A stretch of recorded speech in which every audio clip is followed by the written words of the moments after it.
Okay, we're live now.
Okay, we're good. We're good to go.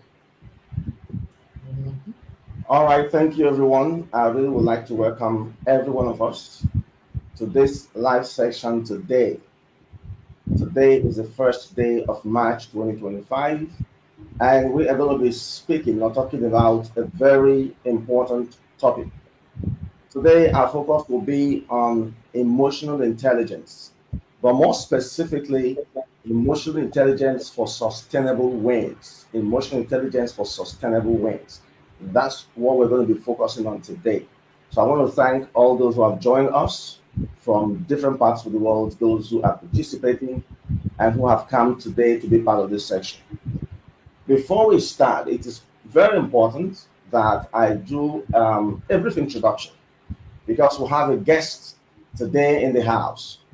A very experienced guest, very qualified to speak to this topic because apart from certification that she has and the individual she has dealt with around the world, she has a practical experience in helping people to overcome challenges in their personal and business lives.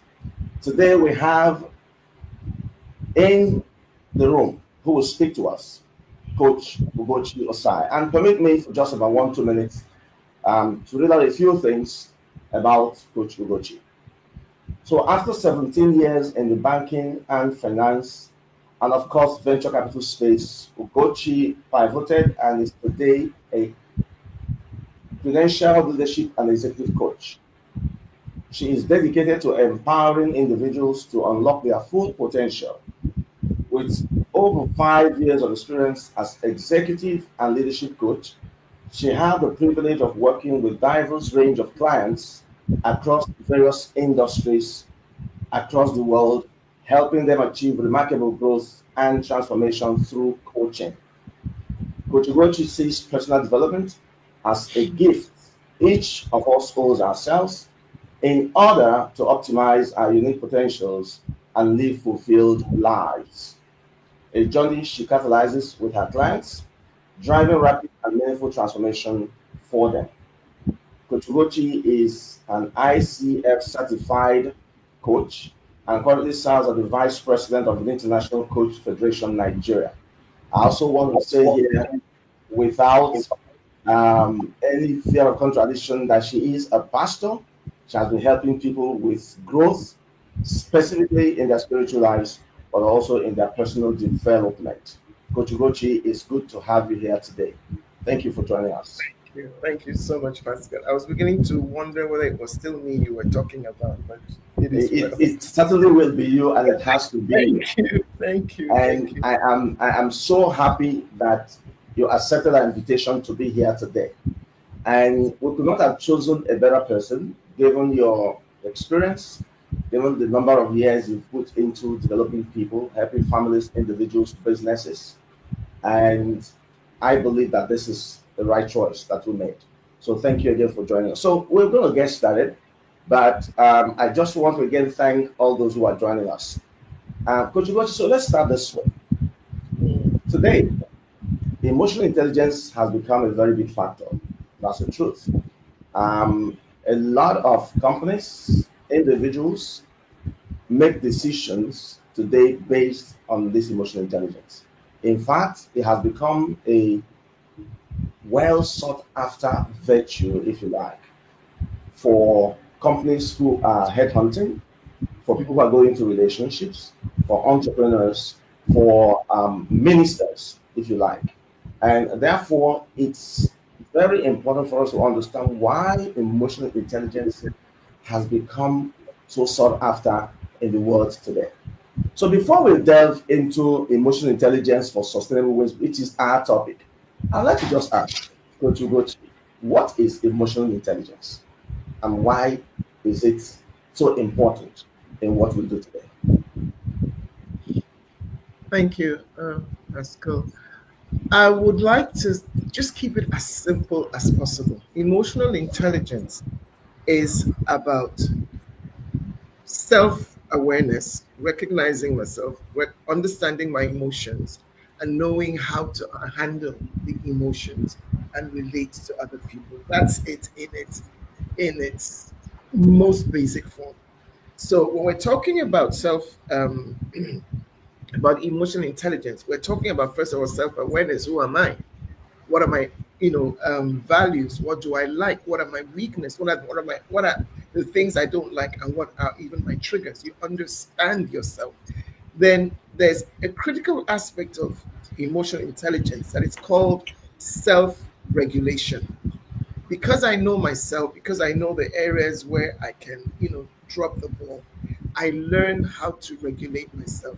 And I'm doing all of this because I am aware that I am not living on an island. I have to interface with human beings who have emotions just as I do, who I probably have to work with or collaborate with in various spheres and in various situations. So the question of empathy comes in. I may not agree with them.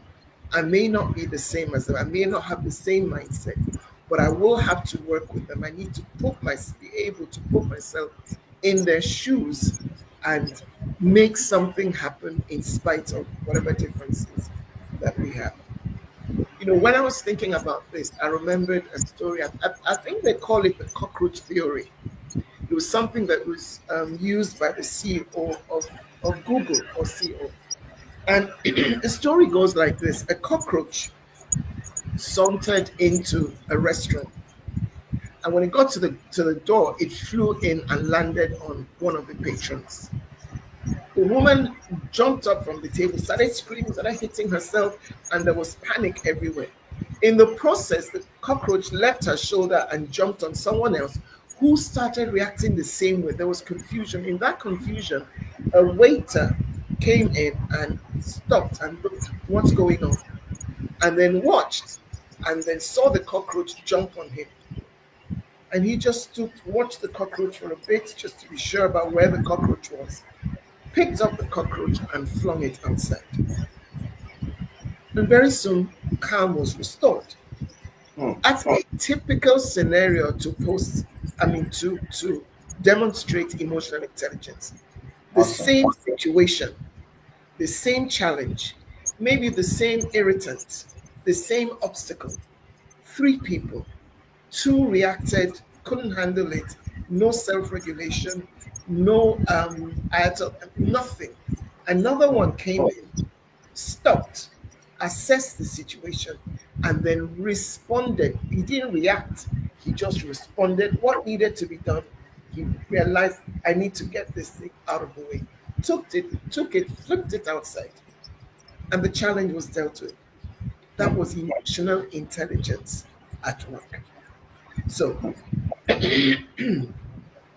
because we know ourselves, because we are able to self-regulate, this thing should irritate me, this thing should make me afraid, but instead of reacting, I take a pause, because when I pause, it helps me to hold my emotions in check. I assess the situation, and then I decide how best to approach whatever it is at the challenge. Now, you mentioned it that increasingly before it was all about IQ, your cognitive skills, the ability to be analytical, your analytical skills. But now, like you said, headhunters, HR, they're laying more emphasis on EI or Mm-hmm. your EQ, how high your EI is, because they have seen that um, a stronger predictor of sustainable wins, a stronger and more reliable predictor of um, long lasting success, not quick wins, is someone whose EQ is high. Mm. So when they're now employing, they're not just looking for IQ, they're looking for someone who has IQ good, but more of EQ. Because without IQ, well, let me rephrase that, because we're now saying that if you have EQ and you're completely dumb, no, that's not what I mean. No. Some measure of IQ, but a higher measure of EQ means that you will most likely be a better team player. You're most likely going to be able to, be a resilient person because you have understood yourself. You have put in measures to self-regulate.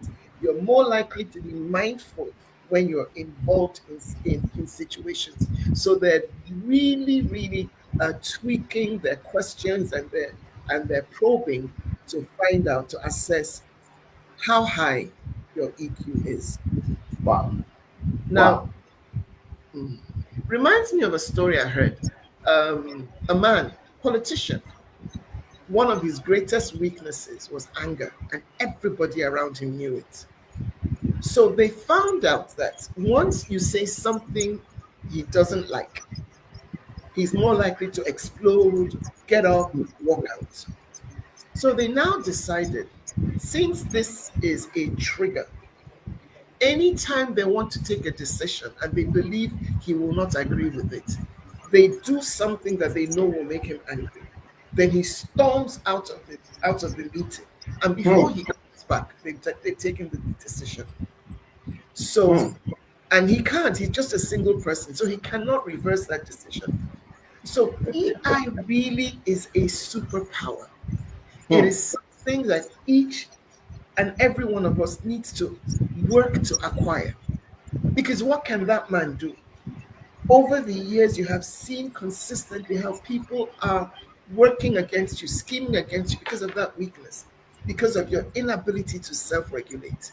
And by the time you come back, you can shout all you like, but the decision has been taken. Now, the same thing happens conflict resolution. In EI, we also learn what is called emotional detachment. Every one of us has some biases, whether we want to accept it or not. True.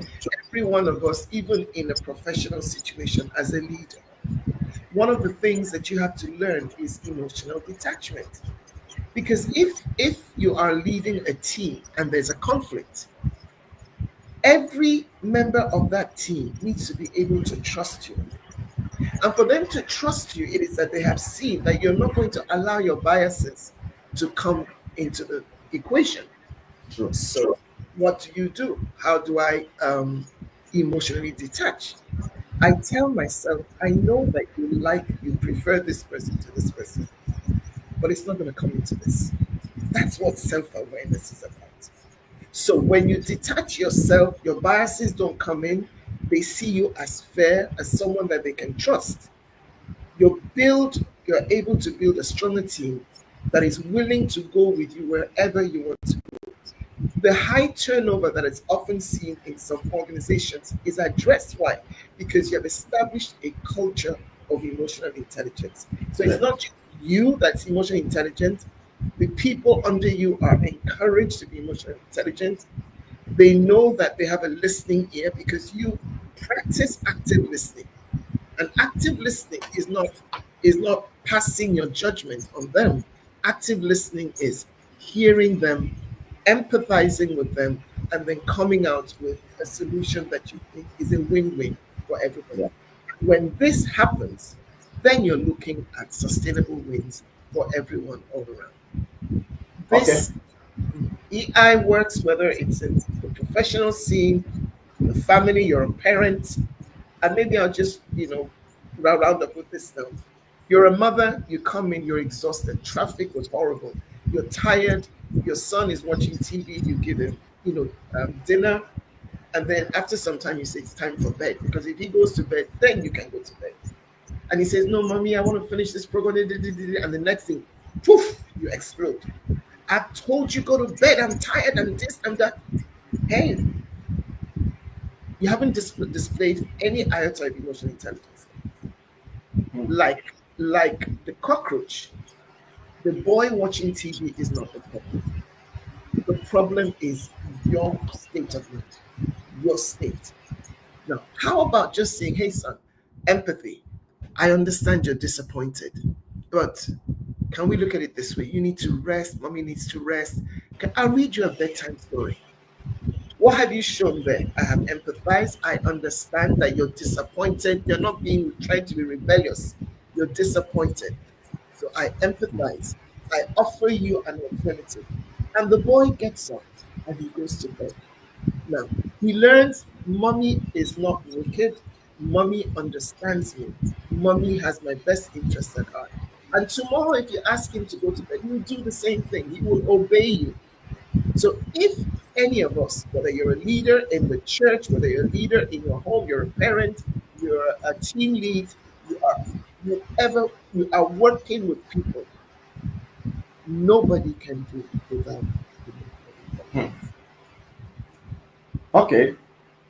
Wow. You said quite a lot already. You've spoken for like 14 minutes, Coach Gochi.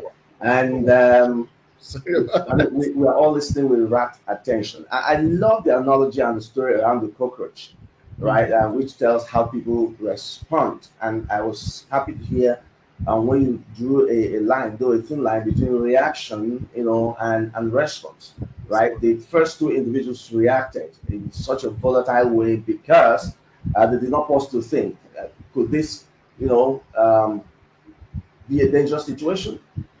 Can I handle it in a way that it does not create panic and pandemonium and affect other people around?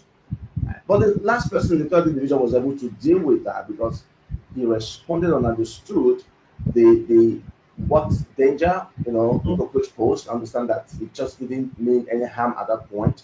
But the most interesting part was the story about the politician who easily gets angry, and because those working with him understood him, they decided to use his weakness because he didn't understand himself. He didn't self-regulate, and Mhm. they used that against him. So they decided, okay, we're going to make him angry. He storms out and will make a decision. And Mhm. I don't know if you learned something from that, but I think that's a very instructive one for all of us on this call. For us to Mhm. learn that sometimes if we do not self-regulate, if we do not take control of ourselves, then people will use that, Yeah. okay? And we will continually be on the losing side. So thank you for that one. Very, very important. And when you were talking about self-regulation, something struck me and very strongly. And Mm. that's one big challenge, whether it's in the family, for a man and woman who are married, whether it's in the workplace, whether you're a boss in a company, self regulation has become a very big challenge. That's the truth. Sometimes people make decisions and promises and they cannot stay within it. They don't understand who they are, they are not able to. That self awareness is not properly defined because they can't even tell why they do certain things. So Mm. before I go to my next another question, I wanted you to just throw more light on that. How can we develop self-regulation? How can we, build that? How can we? Is there a way to learn it? Is there a school where we have to go to learn self-regulation? Is there some meditation?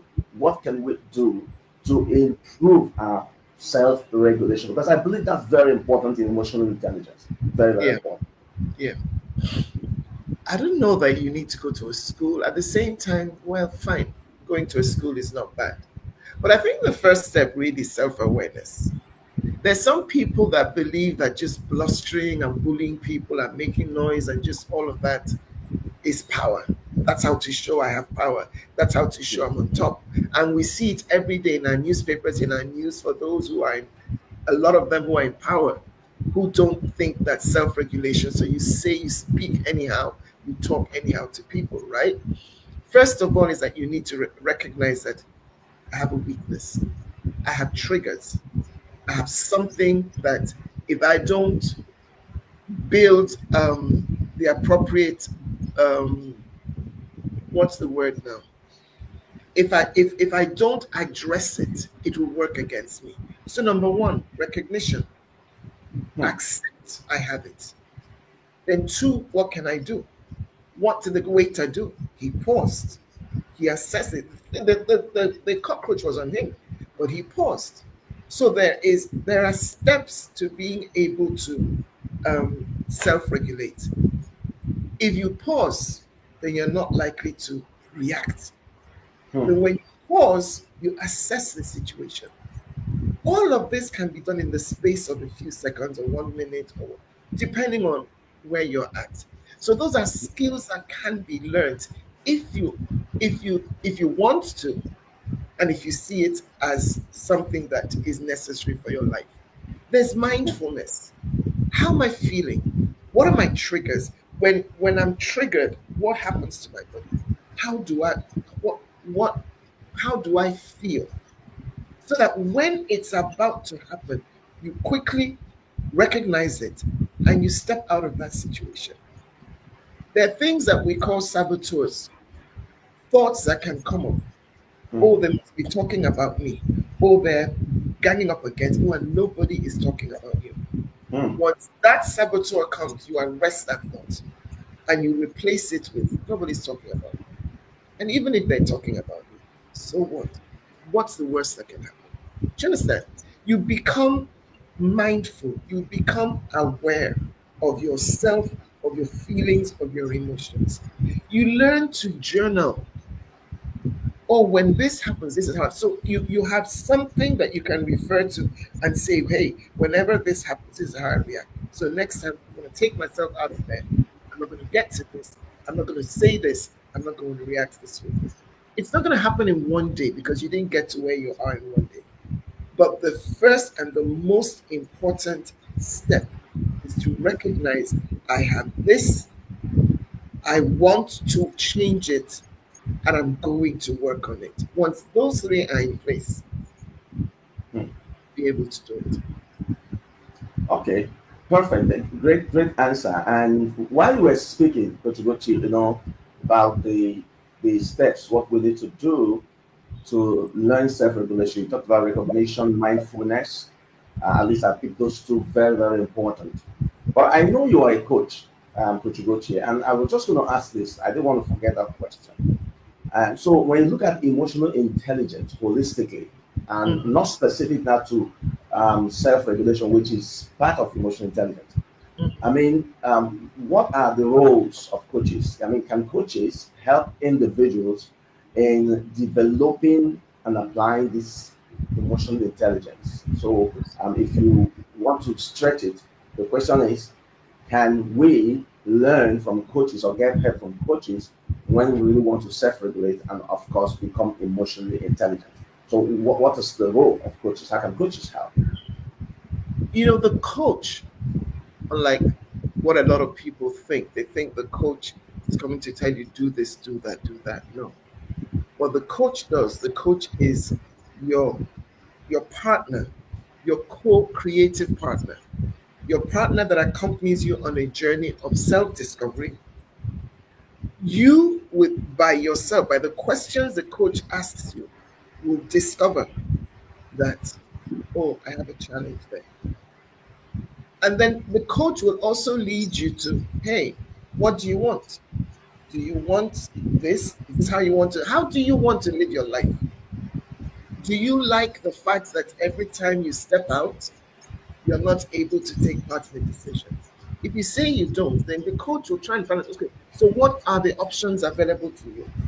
If you don't, I'm not going to tell you, oh, manage yourself. But you will discover that unless I'm able to control this, then this is always going to happen to you. So what the coach does is when you have reached that conclusion that this is something I need to do, the coach now helps you, craft action steps that you will come up with. You will say, oh, I can do this. Then I can do this. And if I do this, the coach will ask you, if you do this, what is likely to happen? If you don't do it, so the coach is your default partner because the Mm. coach believes that every answer that you need to whatever challenge that is facing you, every step that you need to meet your goals, they're in you. You are the answer to your challenges. You are the answer to, the steps to your goals. The only thing is that you have not asked yourself the right questions and you have not dug in within yourself to bring out the right answers. So certainly, the coach can lead you to becoming a more emotionally intelligent person, not by telling you, okay, don't get angry, don't do this, don't do. If you don't think your anger is an issue, and I'm wasting my time. First of all, Mm. you need to recognize that it's an issue, and then you need to say, I don't want this. And then we can begin to craft steps towards that. And then you can hold yourself accountable because you are the one that came up with those action steps. I don't know if that answers your question. It answers it perfectly, and you brought something out which I consider very important because in this part of the world, sometimes we think that a coach is an expert who will give you an answer as a solution to all your questions or challenges. People believe sometimes that when you have a coach, the coach will just sit you down and tell you do A, B, C, D, and you get the result. But you've clarified that the coach is just a co-creator. You know, the coach does not tell you what to do. It's just to help you answer questions and be able to discover things yourself. And one of our participants here, Tenny says, you are the answer to your own challenge. You know, he's paraphrasing what you said, and that is the truth. And I wanted that to come out so those of us who are joining the call will understand that the responsibility as to whether we win or not is entirely up to us. Nobody's going to, we need to wake up, be self accountable, be self aware, and then push through and get the results and win and win and win again. With that Yes. said, let's move to something else. So we're talking about emotional intelligence for sustainable wins. And I want us to be a bit more specific. And I said when we started, by way of introduction, that emotional intelligence has become so well sought after these days. Whether it's in relationship, it's very important. Whether you're running a business, it's very important. Whether you're running a church, it is very important. If you're an employee in your career growth, it is very important. Even in your social interactions, right? Emotional intelligence, in politics, you mentioned that before. And so the question then is that word sustainable for me is very important. And Mhm. when we say something is sustainable, it's like more like saying, guaranteed. So how can we ensure that the emotional intelligence we are developing can sustain our wins. And wins is not like being a champion, it's getting into a venture and succeeding, whether it is your personal life, relationship, business, work. So that sustainability part is where I wanted to speak to. How can we ensure that sustainability? So that each time we get into a venture, we are almost certain that with the application of emotional intelligence, we can get the result that we want and we can come out to say to ourselves, bravo, we've done it and that we won. So how do we ensure sustainability? Okay. I like to look at sustainability as long term. I remember when I was talking, I said something about there some people that goes for quick wins. I scream at you, you're bullied into doing something, I win. But when we talk about sustainable wins, we're talking about long-term success. We're talking about success that is not jerky, success that is not that you can maintain long term. If you're in an organization and you're emotionally intelligent and you have learned the skills of self-regulation, mindfulness, there are quite a number of them, effective communication, then you are targeting long-term, long-term success. You're not going to start losing your staff because they're dissatisfied, the environment is toxic, they don't feel that anybody is interested in them as human beings. That's long-term success.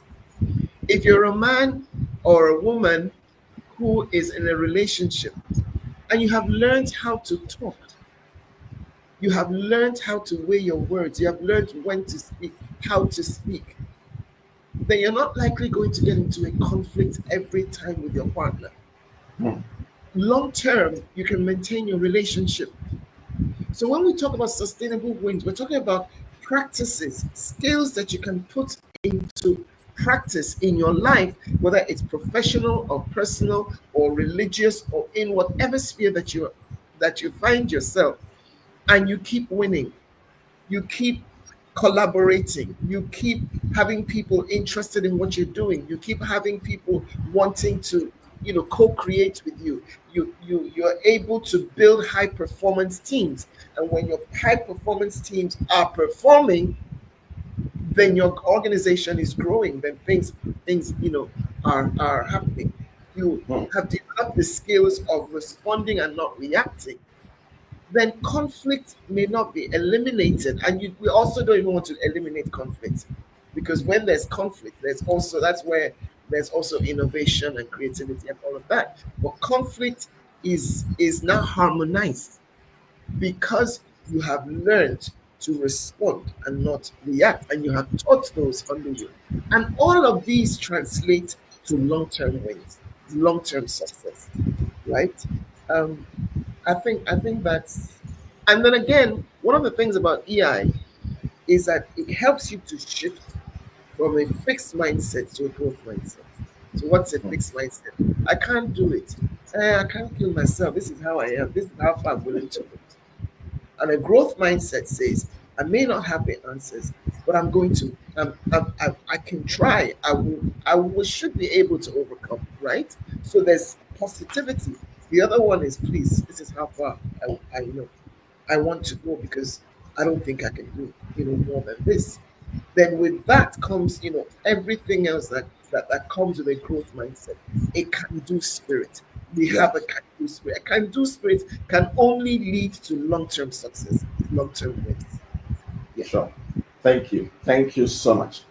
Before I take on other areas that I have right on my head here, there is a question, which is quite an interesting one, from Adepule Amos, and it says, "Is there any similarities or otherwise between emotional intelligence and emotional quotient?" Oh, emotional intelligence is the things that we've been discussing, the skills that you Yeah. acquire to help you to collaborate with other human beings. You're not a machine, and you're not living with machines. So those are the skills. Emotional quotient is how high those skills are, how good you are. It's a measurement of Exactly. your emotional intelligence. So yeah, that's what That's it. Yes, makes them. I totally agree, because I was looking at the document a few days ago, and that's exactly how it is defined. And I've known this also for some time, that we're talking about emotional intelligence here. It's that capacity, right? Why the portion part, like you said, is a measure of how you apply that. At what level do you apply it? So um, 5, 6 persons can have emotional intelligence, but at what level?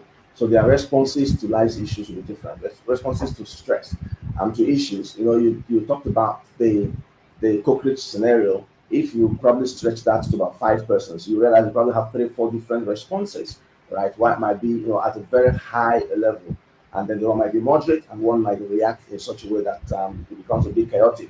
So that's properly answered. The portion part is a measure of emotional intelligence. Thank you so much. There's another question from Temi. He says, Gen Zs capitalize on the fact that they are not understood. They are lazy and they claim not to be understood. How can we empathize and yet still be strict? How can we empathize and yet still be strict? Um, well, I'm not sure I And agree yet with them. what? I'm not And sure I yet agree with what? them being lazy. I'm not sure I agree No, with them being lazy. because It's just that's about already a bias. That's already a yeah, bias. it's bias and prejudices. Yeah. So please go ahead, Coach Gochi. No, but I didn't get the end of that. How can we do what? So how can we empathize and yet be strict? Empathize Be and yet strict. be strict. First of all, I've talked about the bias. When there's bias, your reaction will not be right. Right. Hmm? So if I already think that Gen Zs are lazy, then I'm going to view them through a lens that is not clear. And Exactly. reactions and my relationship with them is going to be flawed.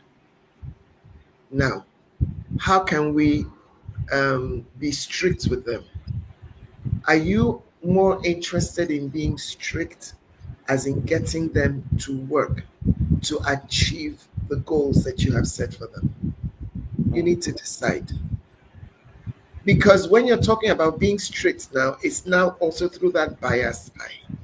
Believe me, I work with Gen Zs and I find out that when they're invested in something, when they're interested in something, you will be the one to be say, okay, it's okay, stop, rest, and they'll tell you no, because they're really passionate about what they're doing. They're invested in it. They want to see it happen. So the thing is, have you taken time to pause and ask yourself, how best can I bring the best out of this person or out of these people? When we talked about empathy, we talked about putting yourself in their shoes. Yes, they may not be systems people, but and and that may not even be true. There may be some of them who can work with systems. But when it comes to creativity and innovation and speed and boldness, they have it. So is there a way where I can work with them in the area of core strength and competence without trying to subject them to um, this is how we have done it, this is how it should be done? Because that may be an area of weakness for some of them. So it's like looking at, who do I have? The same way you looked at yourself, self awareness. And inside of me, there are, all of us have developmental areas. I hate to say weaknesses. That Gen Z person has developmental areas in certain capacities, but they also have strengths. Can I work with their strengths? Can I challenge them in that area? Can I work with their areas of passion and make that which they have work for me? It has to do with your mindset. But I'll still reiterate that if I get off on the foot of they're lazy, then I lose them because they don't like to be labeled.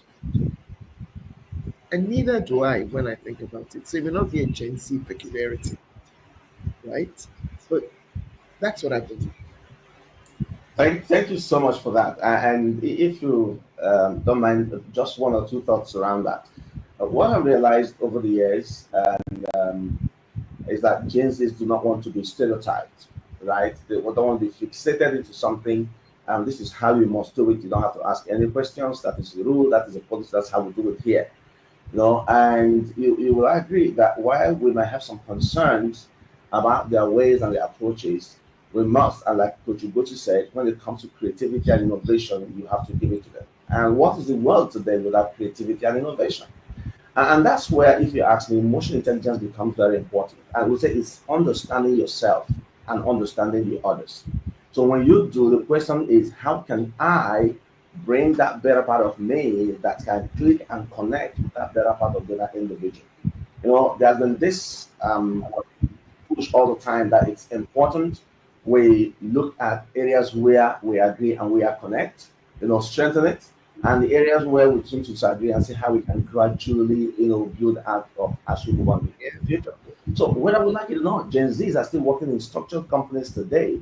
It's just that sometimes, their speed, they really want to do things fast and quick and then move on. And some companies have learned to create their own, how would I put it now, their own ecosystem for them, right? Use them where they are best Mm-hmm. and get the result.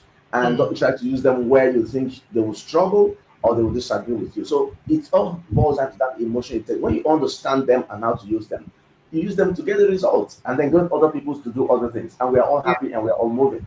We Yeah. don't have to insist that they must fit into places where they don't fit into. I There hear are, yes, people there like are, Elon Musk and Google.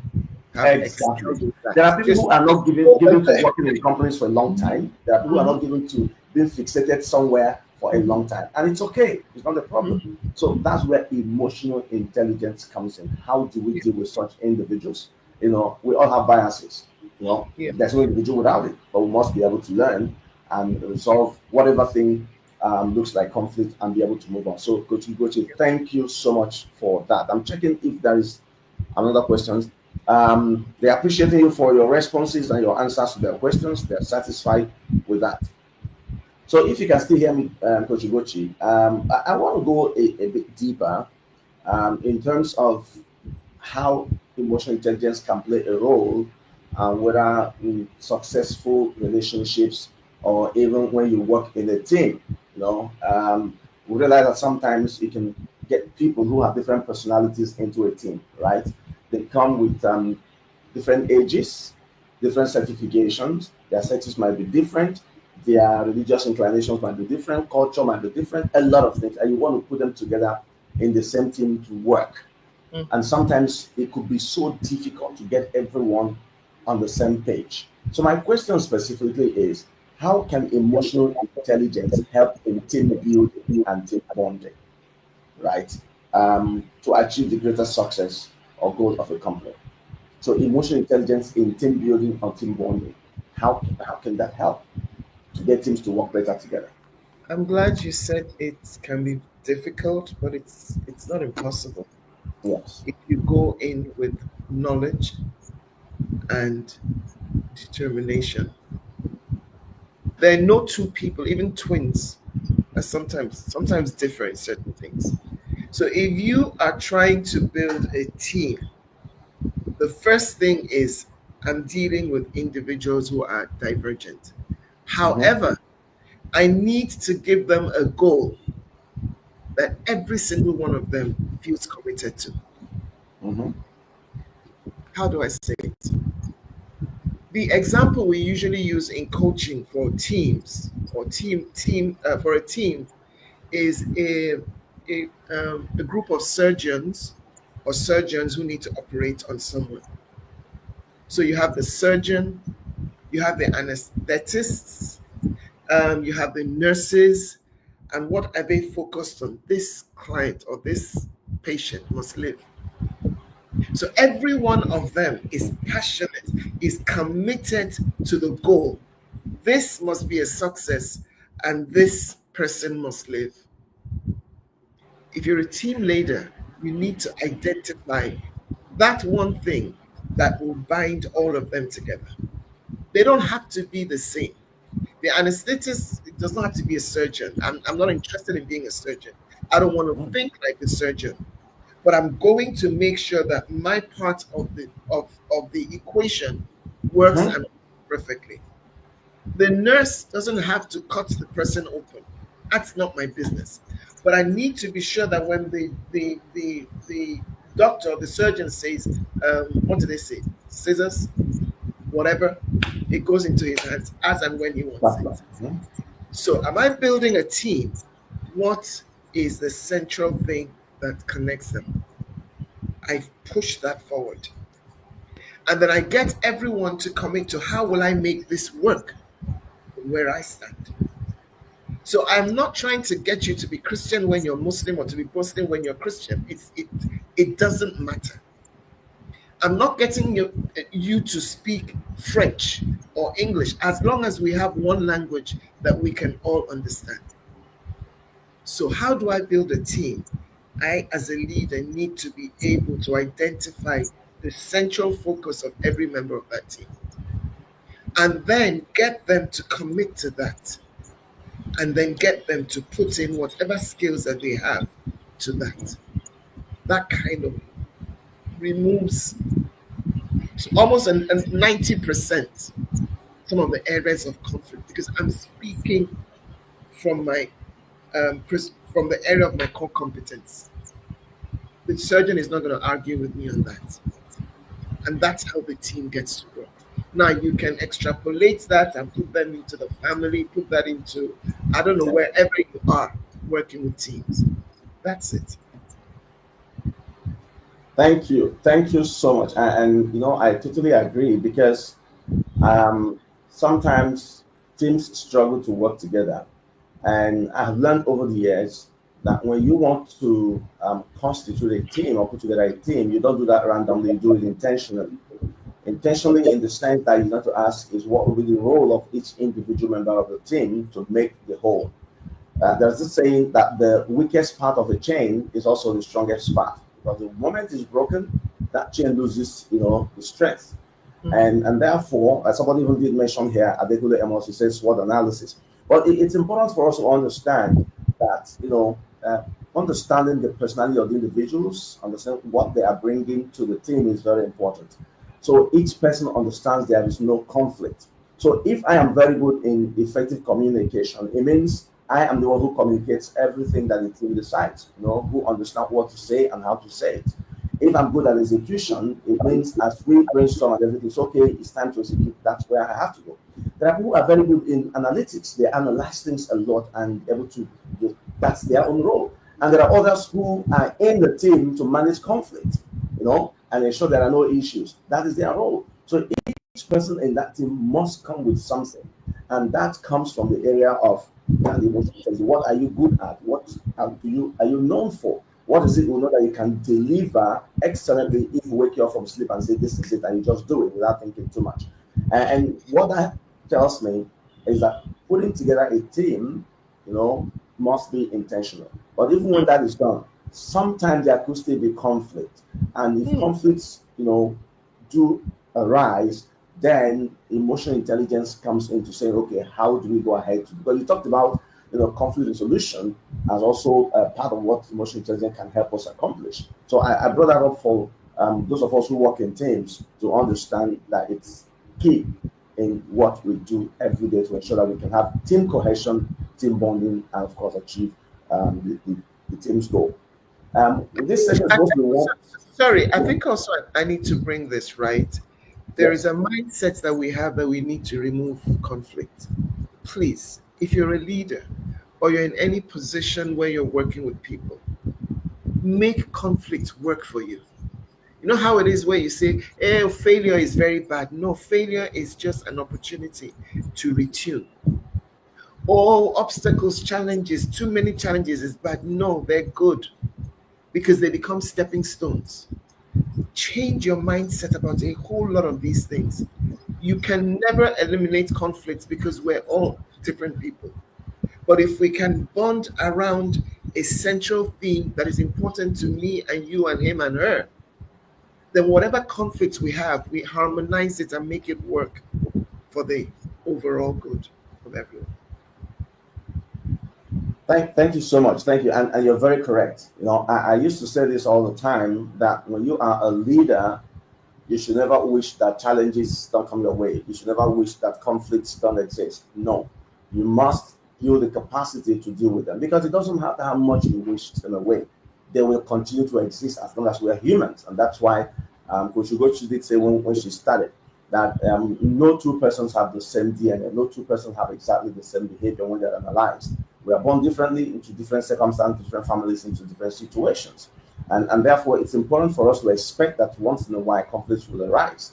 And when they do arise, how do we deal with them?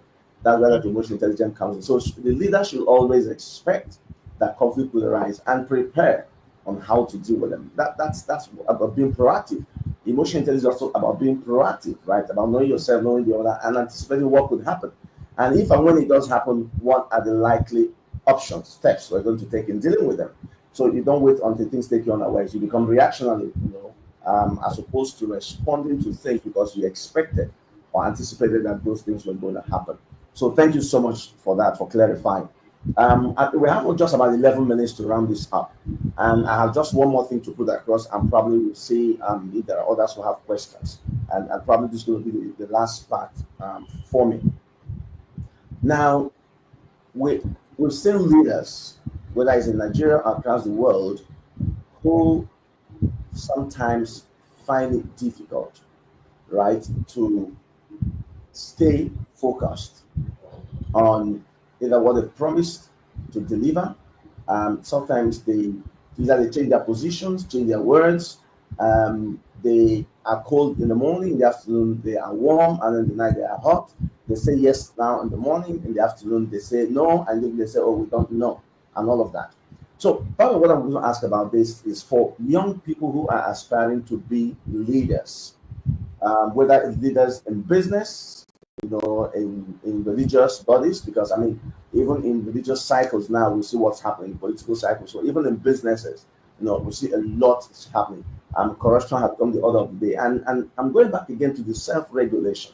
Part of what I have learned over the years is self-regulation is also about being able to build, you know, a wall around yourself and say, I want to operate within these confines. Whatever is beyond this world for me is not for me, and I don't want to get it because that will either be corruption or it will be greed.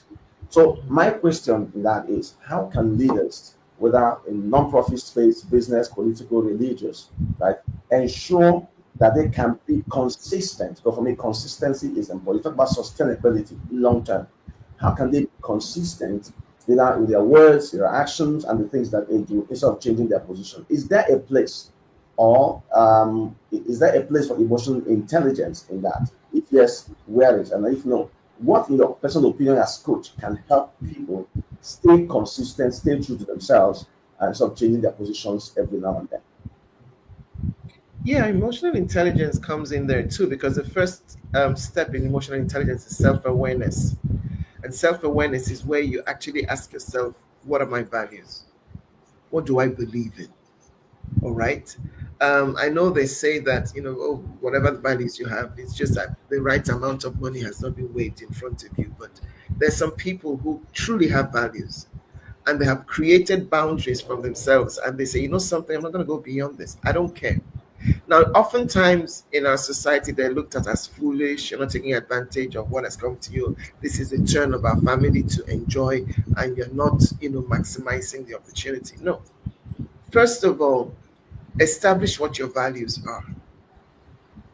The inconsistency comes when your values are wishy washy, when you don't even believe in what you say you believe in. But when you believe in what you say you believe in, then you're going to put measures to make sure that the kind of people you allow around you are people who can help sustain those values. If you have this value, I'm not going to lie, I'm not going to tell lies, I'm not going to start embezzlement, I'm not going to steal, then you're surrounded by people for whatever reason who don't believe in your values, who don't live according to your values. If you're not careful, very soon you will have swung over to their side without even realizing it. So whoever it is that you are, reinforce that by the people, by your close circle. Let them be people who think, who believe, who have the values that you have, who see the things, who are visionaries like you are. If you're a visionary, if you're also a wishy-washy, anywhere it sees, anywhere I take it, then allow them also because they will help you build the strength and show you the ways to do those wishy-washy things. So number one, establish your values. Tell yourself some home truths. This is who I am. This is who I want to be. This is how I'm going to sustain that. First of all, friends. Secondly, who do you relate with? Who are you networking with? Are they people of like values? Are they people who are contrary, opposite to you? Then thirdly, how am I going to sustain this long term? You need to speak it. People need to hear you proclaim this is what I believe in. You need to act it, back it up with action. Because if people can see you shift 1 centimeter from who you say you are, next time that you want to go back to those better boy, I beg, go and sit down. Leave this thing, Joe. And before you know where you are, because you remember that you failed then, you're more likely. So it's entirely up to the individual, entirely up to you how you want to live your life.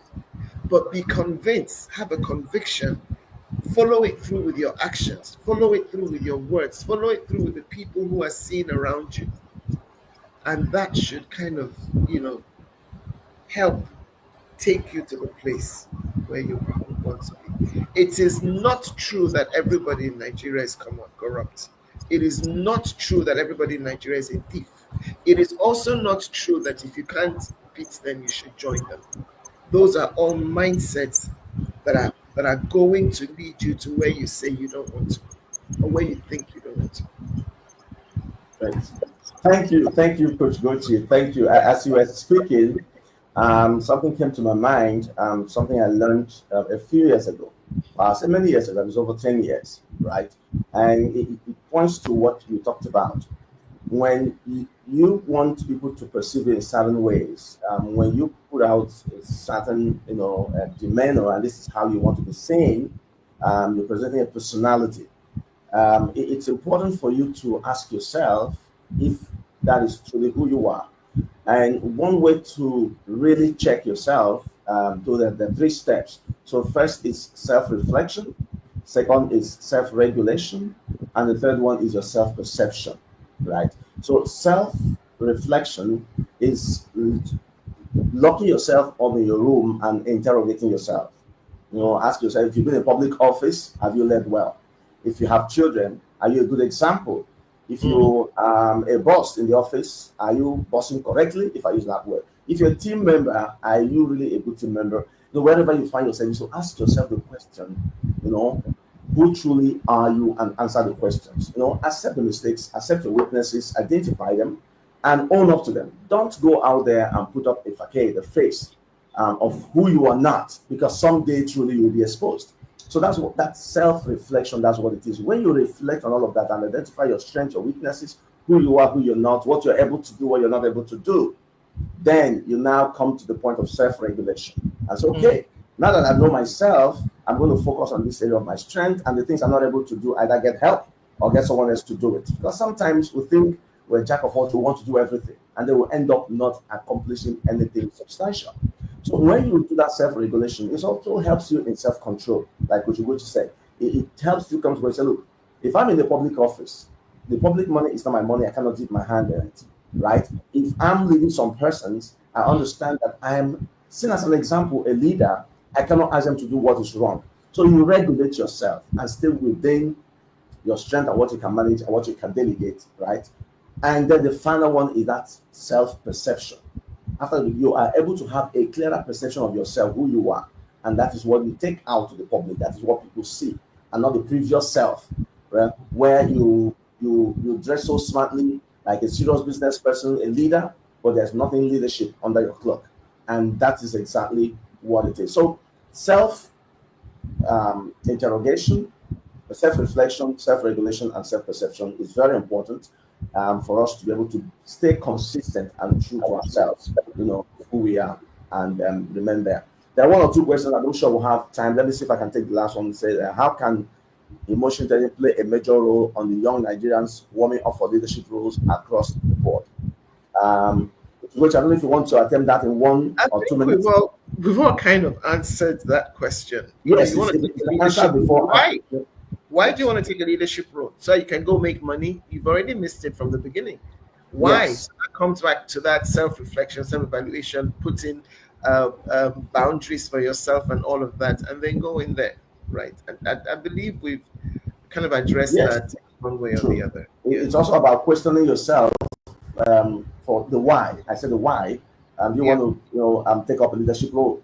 Why? You must understand, you must justify it. You must interrogate yourself, okay, and be clear that it is not for the wrong reason. Because people are getting into leadership roles now because of what they can get out and put in their pocket, not because they want to serve. So, Coach Ugochi did address that before. You need to first be clear in your mind why you really want to get in there. And if you don't have a good justification, if you don't have a strong why, then there's no need to go there because you will end up like others. That's the truth. You will end up like, Yeah. what self control is about getting into a place, not allowing the place to influence you, but you influencing the place. I call it Yeah. changing circumstances as opposed to circumstances changing you. So how Mm. many persons can get into the Nigerian politics today and say, I'm still myself? I'm still who I am 10 years ago, 15 years ago. How many persons? That's a big question to answer, right? So self-control, self-regulation, it's very, very important. We spent exactly 1 hour on this section, and this section was built for 1 hour. I'm sure if we continue to go on, Coach Gochi can go on for another 1 hour, but there will be other opportunities in the future. So, Coach Gochi, I really want to thank you. so much. Thank you. What you have brought to bear, I cannot explain it in words.